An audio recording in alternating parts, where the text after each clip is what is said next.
The massive alien vessel materialized at the edge of the solar system without warning. One moment, the vast expanse beyond Neptune's orbit was empty. The next, a behemoth of impossible proportions hung there, its hull gleaming with an otherworldly sheen that defied human understanding. Earth's deep space monitoring stations erupted into chaos. Alarms blared, screens flickered with incomprehensible data, and panicked voices filled secure channels worldwide. In mission control centers from Houston to Beijing, sleep-deprived technicians gaped at their displays, desperately trying to make sense of the readings. "It can't be," muttered Dr. Moira Callahan, her eyes wide as she stared at the main screen at NASA's Jet Propulsion Laboratory. The mass, the energy output, it's beyond anything we've ever encountered. As the news spread like wildfire across the globe, humanity's reaction was swift and predictable. Stock markets plummeted, religious leaders called for calm or proclaimed the end times, and social media exploded with a mix of fear, excitement, and wild speculation. In the halls of power, leaders scrambled to formulate a response. The UN Security Council convened an emergency session, while military commanders worldwide placed their forces on high alert. The possibility of hostile intent loomed large in every discussion. "We need to broadcast a message," insisted the Chinese ambassador, his normally stoic demeanor cracking under the strain. "Show them we're a peaceful, technologically advanced species."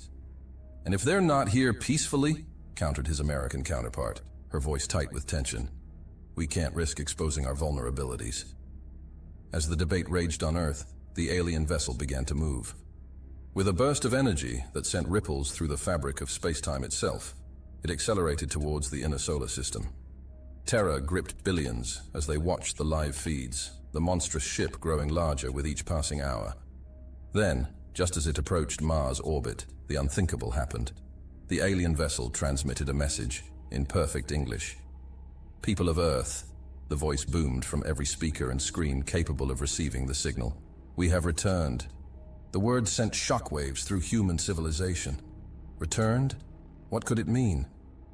Before anyone could process the implications, the transmission continued.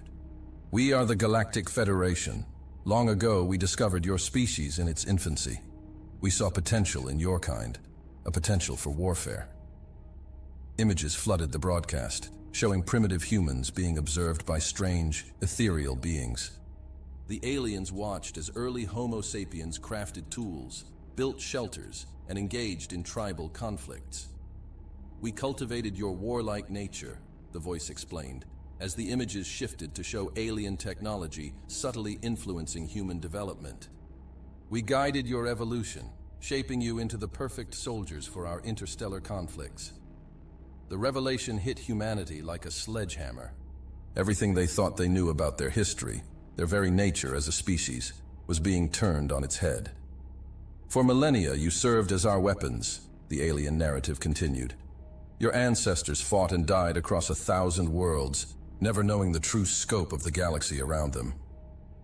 The broadcast showed scenes of human warriors, clad in advanced armor, battling monstrous creatures on alien worlds. The violence was breathtaking, the human fighters displaying a savagery that both horrified and fascinated their modern descendants. But then, tragedy struck. The alien voice intoned. "A great calamity befell our civilization.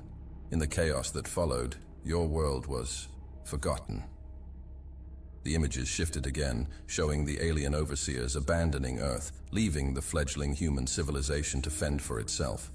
Centuries passed in a blur, humanity rising from primitive tribes to sprawling empires, then to the modern technological age.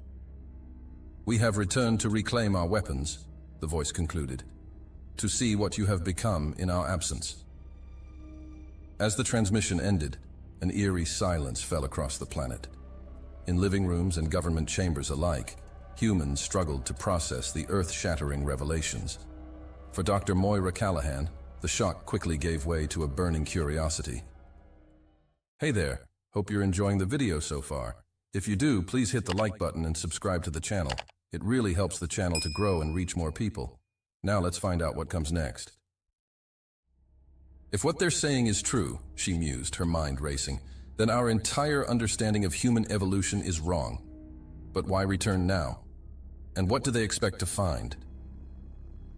In the White House Situation Room, the President of the United States sat ashen-faced, surrounded by equally stunned advisors.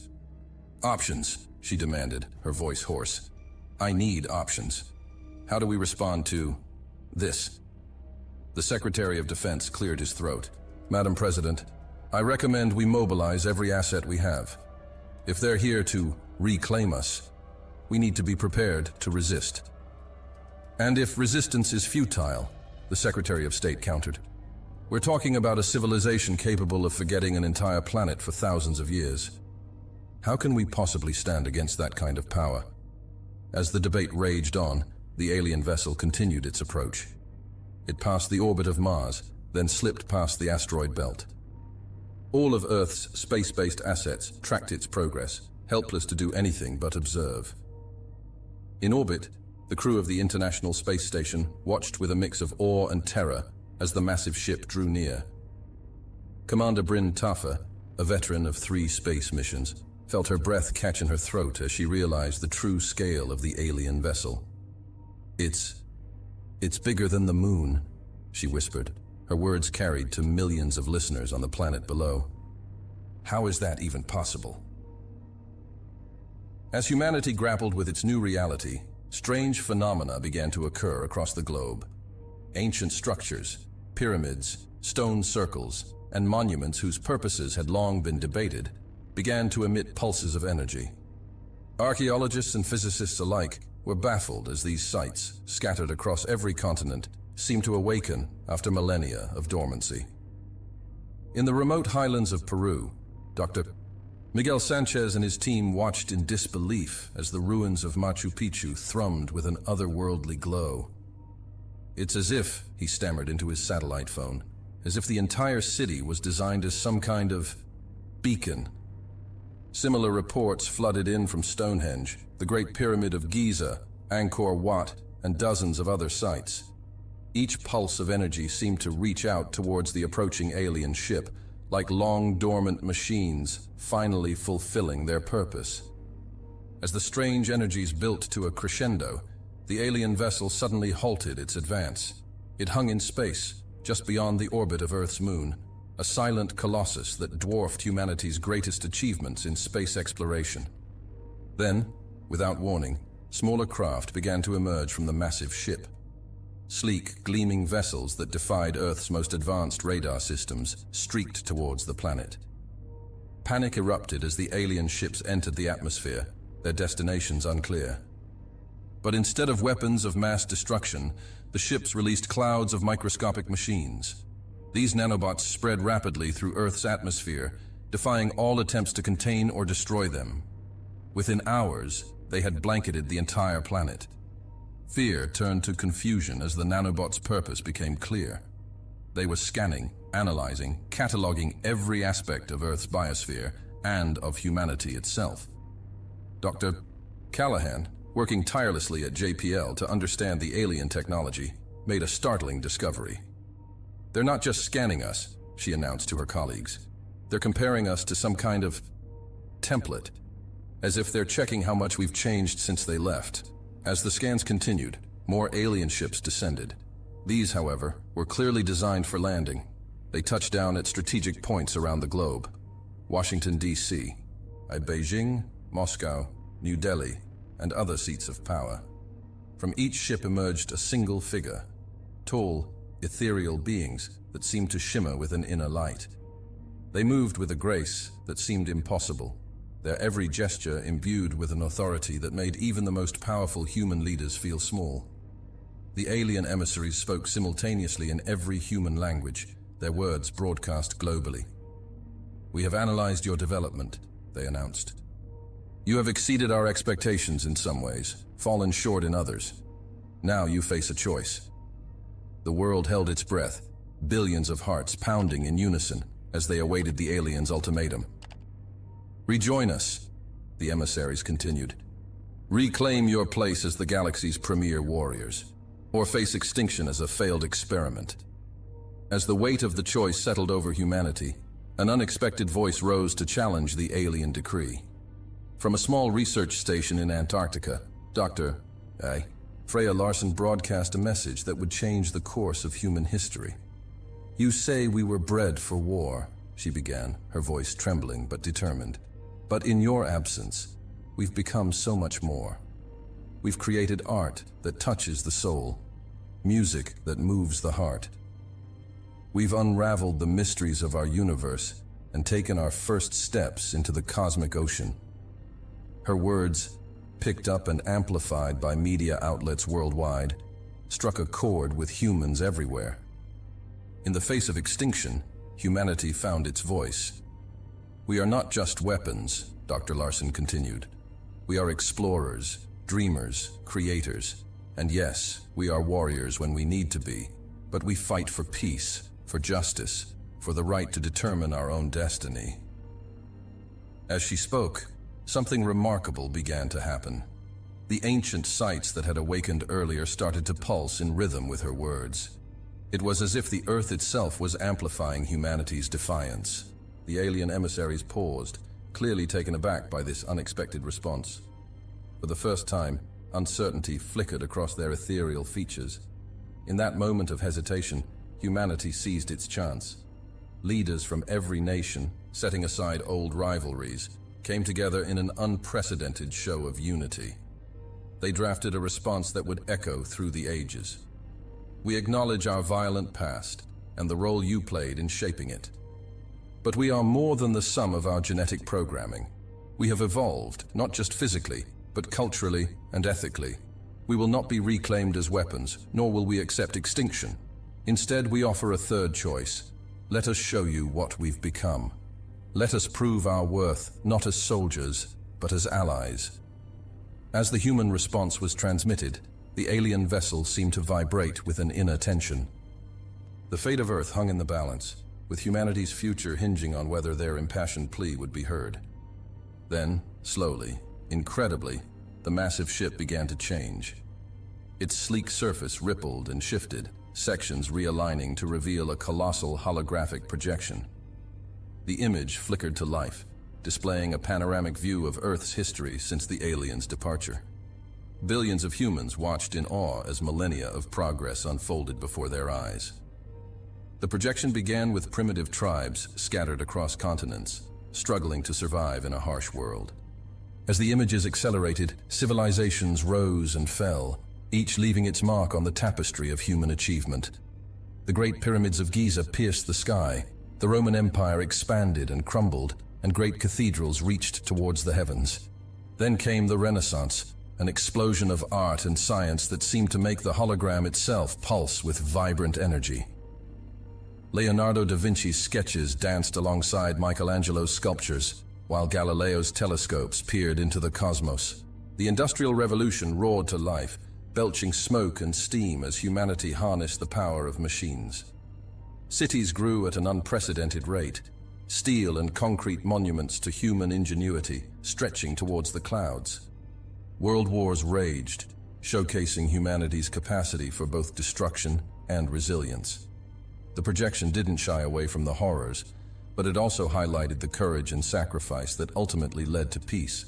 As the 20th century dawned in the hologram, the pace of progress became dizzying. The Wright brothers took to the skies, their fragile aircraft evolving into supersonic jets in the blink of an eye. Einstein's theories revolutionized physics, while the unleashing of atomic power served as both a warning and a promise of untapped potential. Computers shrunk from room-sized behemoths to handheld devices, connecting the world in a web of instant communication. Medical breakthroughs eradicated diseases that had plagued humanity for centuries, while green technologies began to heal the scars left by industrial excess. The hologram culminated with humanity's first tentative steps into space. Sputnik, Yuri Gagarin, the moon landing, the International Space Station, and the latest Mars rovers. As the projection faded, the message was clear. In the aliens' absence, humanity had not merely survived, it had thrived. The alien emissaries stood motionless, their ethereal features unreadable as they processed the information. The silence stretched for what felt like an eternity before their collective voice resonated once more. "Impressive," they intoned, the word carrying a weight that made it clear they didn't offer praise lightly. You have indeed evolved beyond our initial parameters. But the question remains, are you still suitable for your original purpose? Doctor. Moira Callahan, watching from JPL, couldn't contain her frustration. Original purpose? She muttered. We're not some outdated software in need of an upgrade. We're a sentient species with our own goals and aspirations. As if in response to her unheard comment, the aliens continued. We must evaluate your current capabilities. Prepare yourselves for a series of tests that will determine your worth to the Galactic Federation. Before world leaders could formulate a response, the alien ships began to move. They spread out across the globe, positioning themselves over major population centers. From each vessel, a beam of shimmering energy descended, enveloping entire cities in translucent domes. Panic erupted as people found themselves cut off from the outside world. Communications within the domes functioned, but nothing could penetrate the energy barriers. In New York, Tokyo, London, and dozens of other metropolises, millions of people became unwilling participants in the aliens' grand experiment. Inside the domes, strange phenomena began to occur.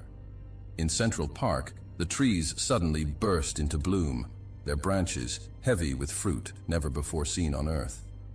Pedestrians on the Champs-Élysées in Paris watched in amazement as the street beneath their feet transformed into a liquid that somehow supported their weight. The alien voice echoed through each dome. Adapt, survive, prove your worth. As the implications of their situation sank in, humanity's response was as varied as its population. In some domes, chaos reigned as looters took advantage of the confusion. In others, communities banded together, pooling resources and knowledge to face the unknown challenges ahead. Dr. Freya Larson, whose impassioned speech had caught the aliens' attention, found herself transported to the dome over Sydney. As she took in her new surroundings, she noticed subtle changes in the environment. The air seemed charged with an unfamiliar energy, and even gravity felt slightly off. They're not just testing our physical capabilities, she realized, her mind racing. They want to see how quickly we can adapt to new conditions, how we problem solve under pressure. Across the globe, similar revelations were dawning on the trapped populations. In Moscow's Red Square, a group of physicists huddled together, their breath frosting in the suddenly Arctic air. One of them, Dr. Leander Kask, pulled out a notebook with shaking hands. We need to document everything, he insisted. Every change, every challenge. If we can understand the parameters of their tests, maybe we can get ahead of them. Meanwhile, outside the domes, the rest of humanity grappled with their new reality. Governments scrambled to maintain order and provide aid to the affected cities, all while preparing for the possibility that the tests might spread. In Washington, D.C., the president addressed the nation from a heavily guarded bunker. My fellow Americans indeed, my fellow humans, she began, her voice steady despite the weight of the situation. We face a challenge unlike any in our history. But if these aliens thought to break us apart, they have gravely miscalculated. Today, we stand united, not just as a nation, but as a species. Her words resonated across the globe, inspiring a wave of cooperation that transcended old rivalries. Chinese and American scientists shared data freely, while historic enemies pooled military resources to protect vulnerable populations. As days turned into weeks, the true nature of the aliens' tests became clearer. Each dome presented unique challenges, pushing the limits of human adaptability, intelligence, and resilience. In the London Dome, the Thames had been replaced by a river of flowing data, literal streams of binary code that, if deciphered, contained crucial information about the dome's life support systems. Computer scientists and cryptographers worked around the clock, translating the ever-changing flow into usable knowledge. The Dubai Dome became a vertical labyrinth, its skyscrapers twisting into impossible shapes that reconfigured themselves daily. Engineers and parkour enthusiasts formed an unlikely alliance, mapping the shifting cityscape and establishing safe routes for supply distribution. Perhaps the most daunting challenge emerged in the São Paulo Dome, where the laws of physics seemed to be in constant flux. Gravity waxed and waned unpredictably, while the speed of light itself fluctuated. creating mind-bending visual distortions. Physicists worked alongside artists and athletes, developing new ways of moving and perceiving that allowed them to navigate the chaos. Outside the domes, humanity's finest minds raced to understand and potentially counteract the alien technology.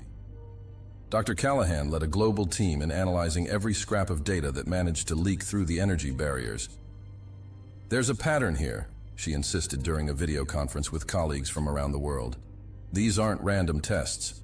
They're pushing us in specific directions, probing the limits of our cognitive and physical evolution." As the tests continued, an unexpected phenomenon began to emerge. People inside the domes started to display abilities that defied conventional explanation. A group of teenagers in the Tokyo Dome discovered they could communicate telepathically, while a firefighter in Chicago found he could manipulate the intensity of flames with his mind. Dr. Larson, observing these developments in Sydney, proposed a startling theory.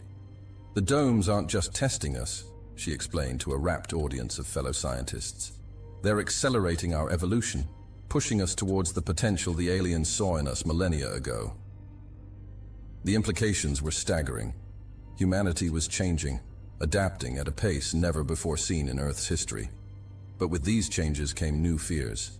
Would those outside the domes accept their altered brethren? And more pressingly, what would happen when the domes finally came down? As the first month of tests drew to a close, the alien emissaries once again addressed the world. Their tone, previously cold and analytical, now carried a hint of something almost like respect. "Humans of Earth," they began, their words echoing across the planet and throughout the domes. "You have surpassed our initial expectations, but the true test is yet to come." With that cryptic message, the domes began to dissolve. As the energy barriers faded, the altered cityscapes emerged like fever dreams made real. New York's skyline twisted into impossible geometries, its skyscrapers now living, breathing entities that pulsed with an inner light. Tokyo's streets flowed like mercury, reflecting a sky ablaze with colors never before seen by human eyes. In London, the Thames had become a river of pure data, binary code cascading through the heart of the city in a mesmerizing dance of information. Humanity stumbled out of the domes, forever changed. Those who had been inside bore the marks of their accelerated evolution, eyes that glowed with newfound power, skin that shimmered with bioluminescent patterns, minds linked in ways that defied conventional understanding. Those who had remained outside watched in awe and trepidation, unsure how to react to their altered brethren. Dr. Freya Larson emerged from the Sydney Dome, her once jet-black hair now streaked with silver that seemed to move of its own accord. She reached out with her mind, feeling the thoughts and emotions of those around her like a symphony of human experience. "We've become something more," she whispered, her voice carrying an otherworldly resonance. As the world grappled with the implications of humanity's transformation, the alien emissaries once again addressed the planet. Their voices, now tinged with a mix of curiosity and what could almost be described as excitement, echoed across the globe. "Humans of Earth, you have proven yourselves intriguing. The time has come for you to learn of your place in the greater galactic community." With those words, the sky above every major city on Earth shimmered and parted, revealing a breathtaking view of the cosmos beyond. Stars, nebulae, and entire galaxies sprawled across the heavens in a display that defied comprehension. And there, amidst the cosmic tapestry, countless points of light pulsed with intelligence, the worlds of the Galactic Federation. "Behold," the aliens intoned, "the civilization you were meant to serve." Images flooded the minds of every human on the planet, a torrent of information that threatened to overwhelm even their newly enhanced cognition. They saw the rise of the Galactic Federation, a union of thousands of species spread across millions of worlds. They witnessed epic battles against eldritch horrors from beyond the galactic rim, conflicts that had raged for eons before humanity's ancestors had even learned to walk upright. And then, they saw the calamity that had led to Earth's abandonment. A war unlike any other had erupted within the Federation, not a conflict of weapons and soldiers, but a battle of ideologies that threatened to tear the galactic community apart. One faction, led by beings of pure energy calling themselves the Ascended, pushed for a future of transcendence beyond physical form. Another, the bioengineers, sought to perfect organic life through increasingly extreme modifications. Earth, along with countless other weapon worlds, had been caught in the crossfire. As the conflict escalated, resources were diverted, communication networks collapsed, and entire sectors of the galaxy were cut off. In the chaos, the small blue world that had once been prized for its warrior stock was simply forgotten. As the stream of information subsided, humanity reeled from the revelation. They had been abandoned not out of cruelty or neglect, but as an unintended consequence of a war beyond their comprehension. Dr. Moira Callahan, her mind racing to process the influx of galactic history, found her voice. But why return now? After all this time? The alien emissaries, their forms shimmering with barely contained energy, responded in unison. The war that divided us has reached a stalemate. Both factions seek an advantage, a key to tip the balance, and you, humans of Earth, may be that key. The implications hit like a thunderbolt. Humanity, once bred for war, now stood at a crossroads that could determine the fate of an entire galaxy. World leaders, scientists, and newly evolved humans were whisked away to a massive space station that materialized in Earth orbit. There, in chambers that defied Euclidean geometry, the first true negotiations between humanity and the Galactic Federation began. Representatives from the Ascended and bioengineer factions made their cases, each trying to sway humanity to their side. The Ascended offered a future of pure consciousness, free from the limitations of physical form. The bioengineers promised perfection of the flesh, the ability to reshape biology at will. But it was a third faction, one that had remained silent until now, that caught humanity's attention. They called themselves the Synthesists, a group that sought balance between the physical and the transcendent. And they saw in humanity's unique evolution, the blending of organic growth with sudden, almost technological advancement, a potential path forward for the entire galaxy. As the negotiations wore on, Earth's representatives began to realize the true power of their position. They were not merely supplicants begging for a place in the galactic community. They held the key to breaking a deadlock that had paralyzed an entire civilization. Dr. Larson, her enhanced mind allowing her to grasp the intricacies of galactic politics with startling clarity, took center stage. "We will not be pawns in your war," she declared, her voice resonating with newfound authority. "But neither will we stand idly by while the fate of the galaxy hangs in the balance." She proposed a radical idea, a series of demonstrations that would showcase humanity's unique abilities and perspective. Not as weapons, but as problem solvers, innovators, and mediators. The first demonstration took place on a war-torn world at the edge of Federation space. A team of human engineers, their bodies and minds enhanced by their time in the domes, set to work. Within days, they had repurposed the remnants of ancient battlefields into a thriving ecosystem, turning instruments of destruction into the foundations of new life. Next came a diplomatic mission to a sector long abandoned due to deadly radiation. Human negotiators, their newly evolved biology, allowing them to withstand the harsh environment, brokered a peace between two species that had been locked in conflict for millennia. But it was the third demonstration that truly showcased humanity's potential.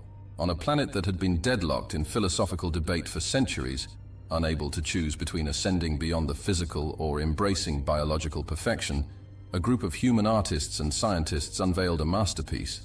It was a fusion of technology and organic matter, a living sculpture that sang with the music of the spheres and pulsed with the rhythm of 1 billion heartbeats. It was a physical representation of the synthesist ideal, a bridge between worlds that left even the most jaded Galactic Federation representatives in awe. As news of these demonstrations spread across the galaxy, the balance of power began to shift. More and more worlds looked to Earth not as a forgotten backwater or a potential weapon, but as a source of inspiration and innovation.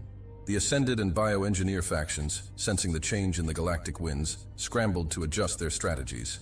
Some sought to undermine humanity's efforts, spreading disinformation and attempting to sow discord. Others tried to curry favor, offering advanced technologies and access to long-hidden knowledge in exchange for humanity's support. Through it all, Earth's leaders and their newly evolved advisors walked a diplomatic tightrope. They knew that one false move could plunge the galaxy back into conflict, with their world caught in the crossfire. As the galactic community debated humanity's place in the cosmic order, changes continued to unfold on Earth.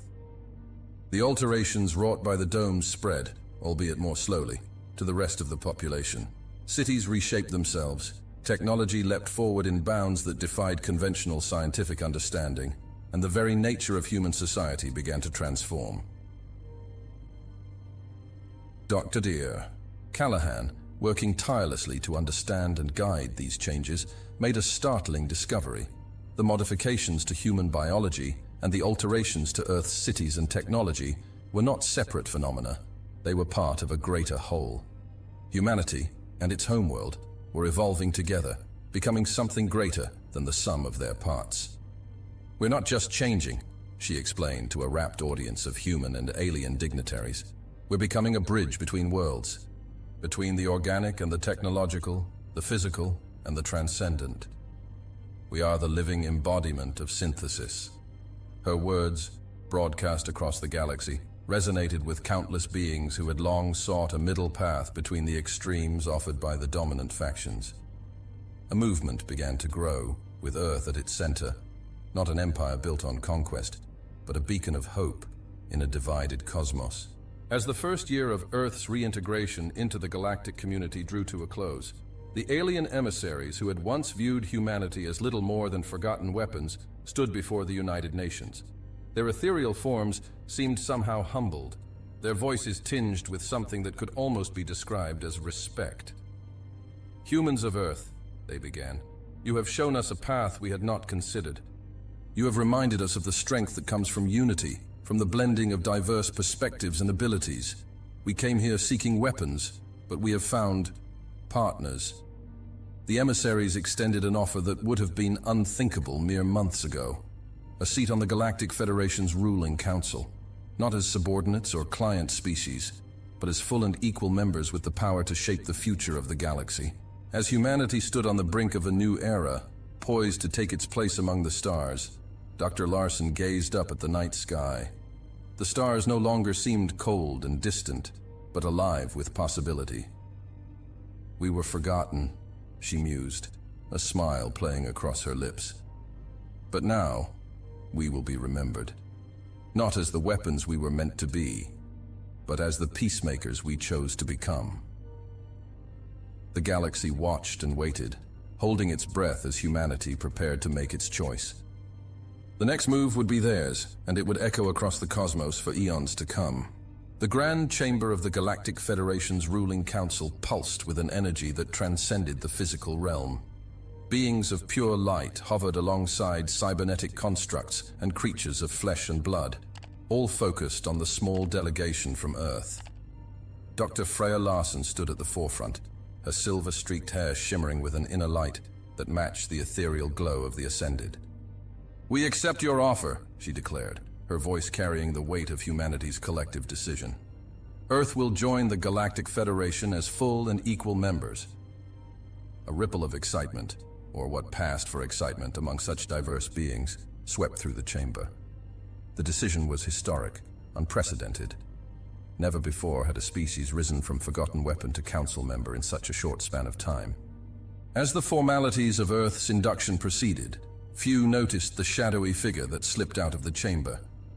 Ambassador Wraithkull of the Void-born Confederacy, a loose alliance of species from the darkest reaches of the galaxy, moved with purpose through the twisting corridors of the station.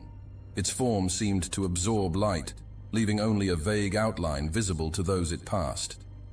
In a secure communication chamber, Wraithkull activated an encrypted channel. "The humans have been granted full membership," it hissed, its voice a discordant whisper. "Our worst fears are realized. They must be eliminated before they upset the balance of power."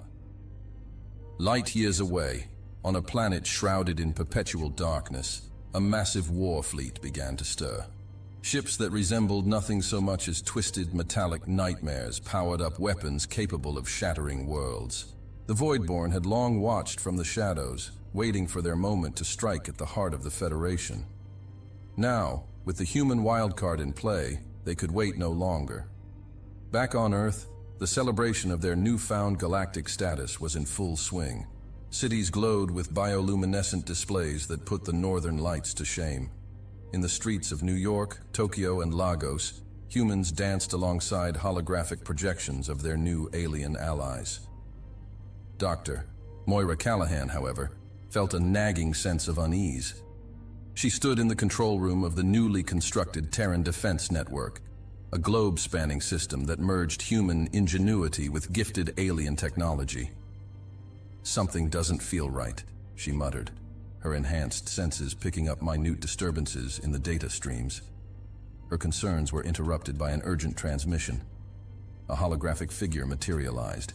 Captain Kira Donovan, leader of the first human deep space expedition. Her face was grim, her uniform torn and scorched. "Dr. Callahan, we've stumbled onto something big," Donovan reported, her voice tight with tension. "There's a massive fleet mobilizing in the Outer Rim. We intercepted communications. They're planning to attack Earth." Callahan's blood ran cold. "How long do we have?" "Days, maybe less. We're transmitting all the data we've gathered, but our ship took heavy damage escaping. We'll try to make it back, but..."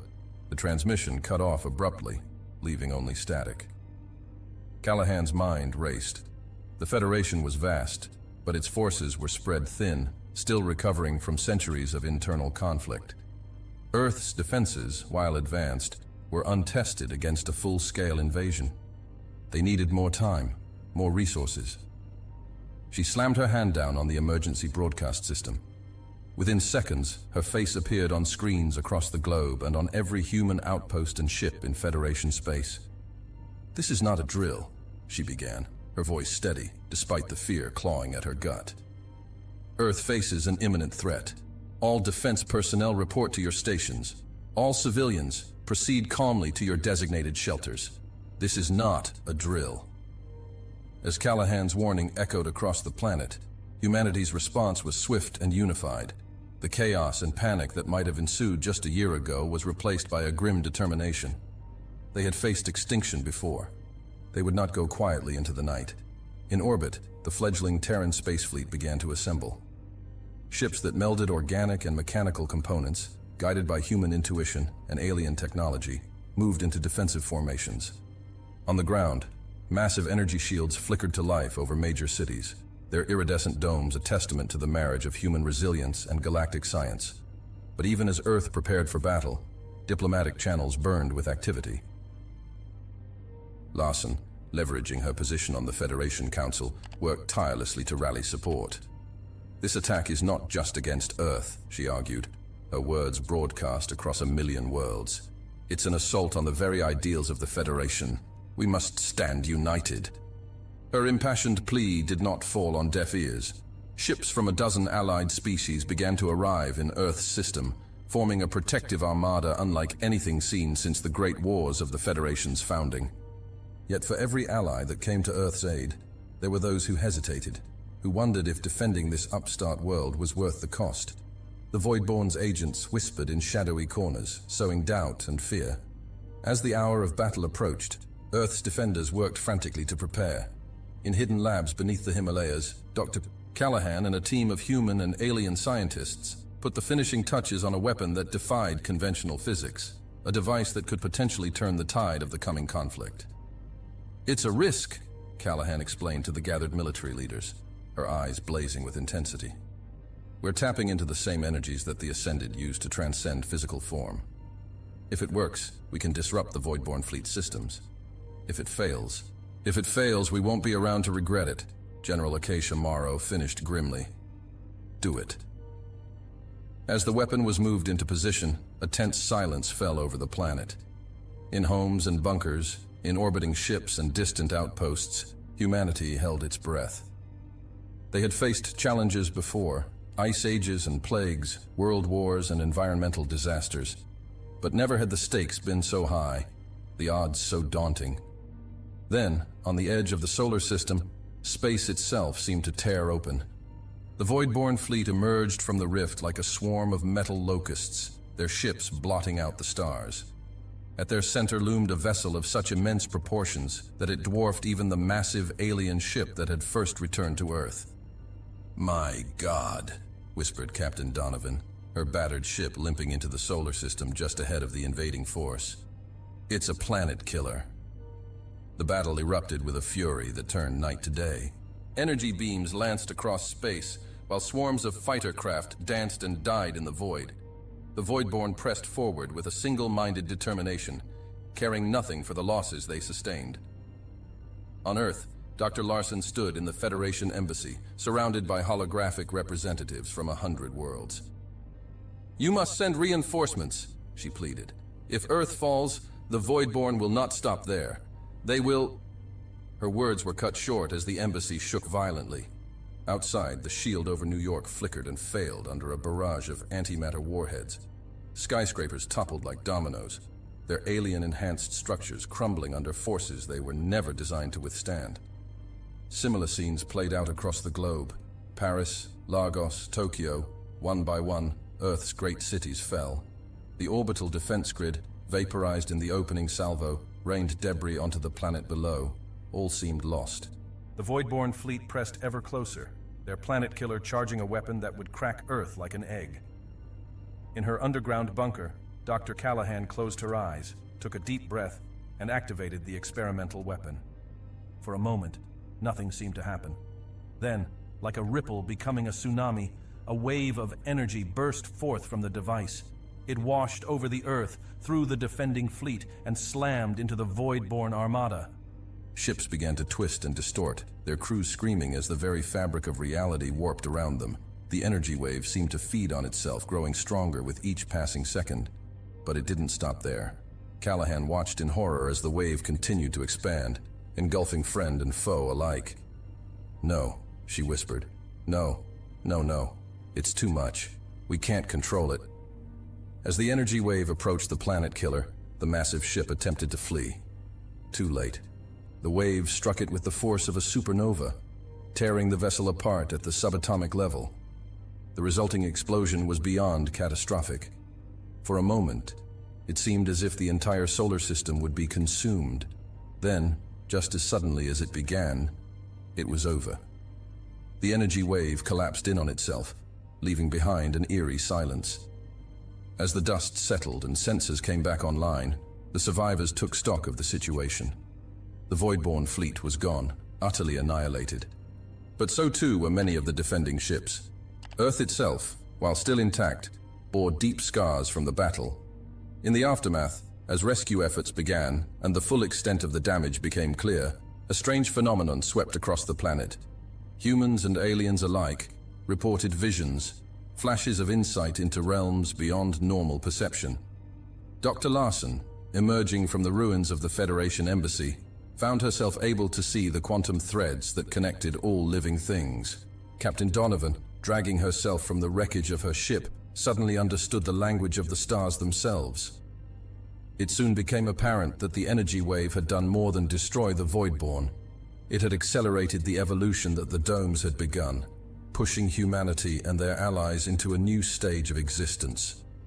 As the galaxy reeled from the conflict and its aftermath, Earth stood at a crossroads once again. They had survived, proven their worth 100 times over, but the cost had been unimaginably high. In the smoldering ruins of New York, Dr. Callahan helped pull survivors from the rubble. Her mind raced with the implications of what they had unleashed. "We've opened a door," she murmured, more to herself than to those around her. "But to what?" As if in answer, the sky above shimmered and parted. But this time, it wasn't the Galactic Federation or the Voidborn who appeared. Something older, vaster, and infinitely more mysterious had taken notice of the tiny blue world and its improbable inhabitants. The next chapter of humanity's journey was about to begin, and nothing would ever be the same. As the shimmering rift in the sky widened, a collective gasp rippled across the planet. From the tear in reality emerged a being of such incomprehensible vastness that the human mind struggled to process its form. It was as if a living constellation had descended upon Earth, its body a tapestry of swirling nebulae and pulsing starlight. "I am Kairos." A voice resonated in the minds of every sentient being on the planet, its tone neither male nor female, young nor old, but a harmony of all voices across time and space. "You have drawn the attention of the cosmic architects." As humanity reeled from this new revelation, the remnants of the Galactic Federation fleet regrouped around Earth. The ascended, bioengineers, and synthesists, their differences momentarily forgotten in the face of this new power, gathered to confront the entity known as Kairos. Dr. Larson, her newly evolved senses reeling from the cosmic presence, stepped forward as Earth's representative. "We meant no offense," she began, her voice steady despite the awe threatening to overwhelm her. "We were merely defending ourselves." Kairos's form shimmered, stars within its body pulsing in a rhythm that seemed to match the heartbeat of the universe itself. "Offense? No, child of Earth. You have not offended. You have awakened." With those words, Kairos extended a tendril of starlight, touching the minds of every human on the planet. In an instant, the full scope of galactic history unfolded before them. They saw the rise and fall of civilizations that made the Galactic Federation seem young by comparison. They witnessed the birth of stars and the death of galaxies, all orchestrated by the cosmic architects in a grand dance of creation and destruction. As the vision faded, humanity found itself forever changed. The evolutionary leap triggered by Dr. Callahan's weapon had been but a prelude to this moment of cosmic awakening. "The experiment has yielded unexpected results," Kairos continued, its words echoing across the solar system. "You were more than weapons, more than pawns. You are the key to the next phase of universal evolution." The implications of Kairos's words sent shockwaves through the assembled alien factions. The Ascended, their forms flickering with agitation, demanded answers. "This cannot be. Humanity was forgotten, abandoned. How can they be the key?" Kairos's response was both gentle and unyielding. It was in that very abandonment that they found their strength. Free from the constraints of your expectations, they evolved in ways you could not foresee. As the cosmic entity spoke, the true extent of the conspiracy began to unravel. The Voidborn attack, it was revealed, had been orchestrated by a cabal of extremists from all factions of the Galactic Federation.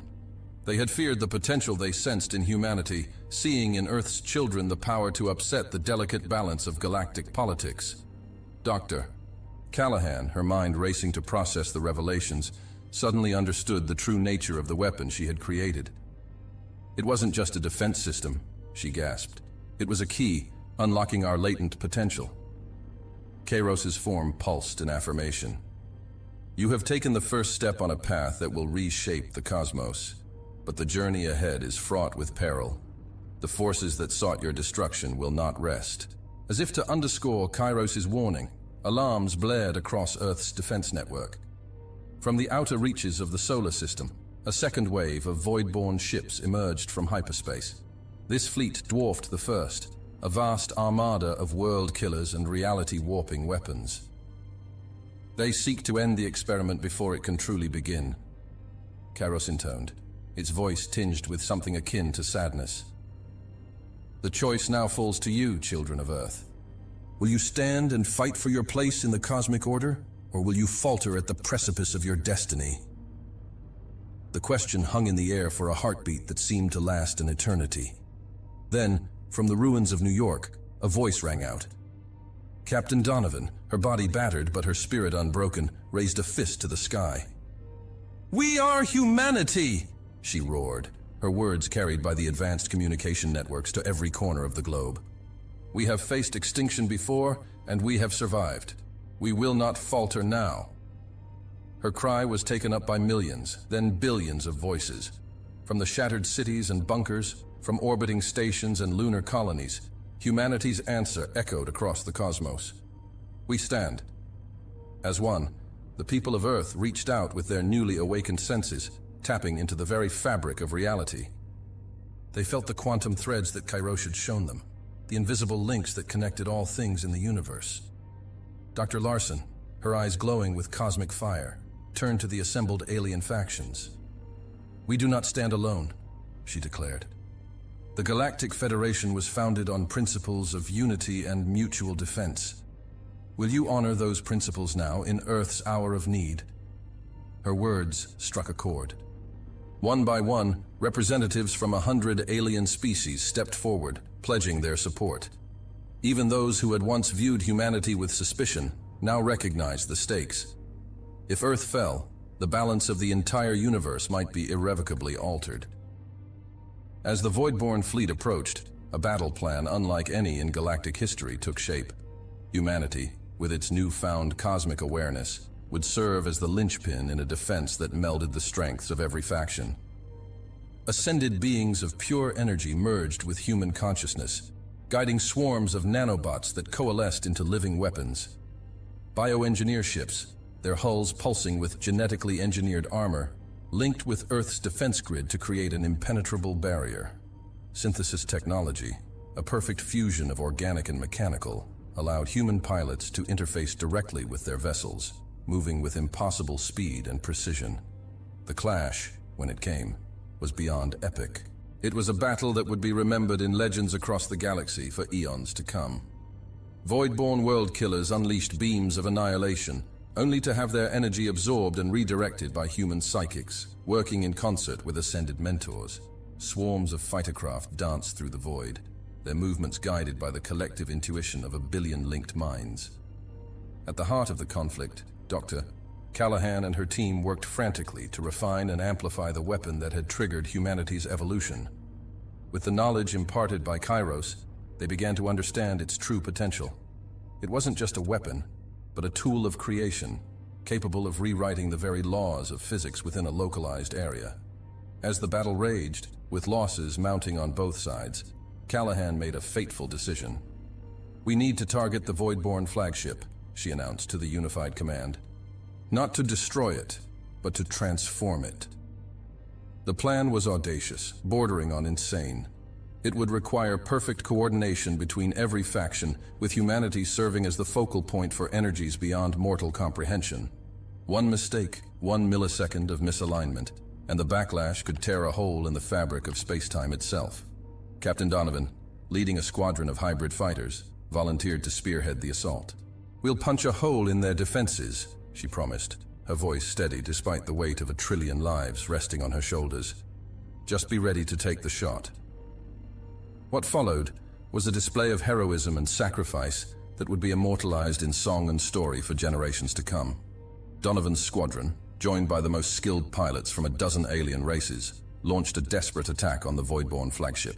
They weaved through a maelstrom of antimatter missiles and gravity lances, each pilot pushing their craft and their newly enhanced reflexes to the absolute limit.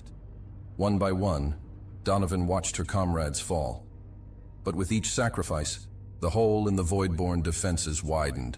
As her own ship took a critical hit, systems failing and hull breached, she broadcast a final message.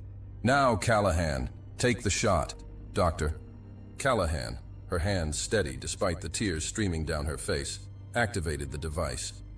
A beam of pure possibility lanced out from Earth, threading the needle through the gap in the Voidborn defenses. It struck the flagship dead center, and for a moment, all of reality seemed to hold its breath.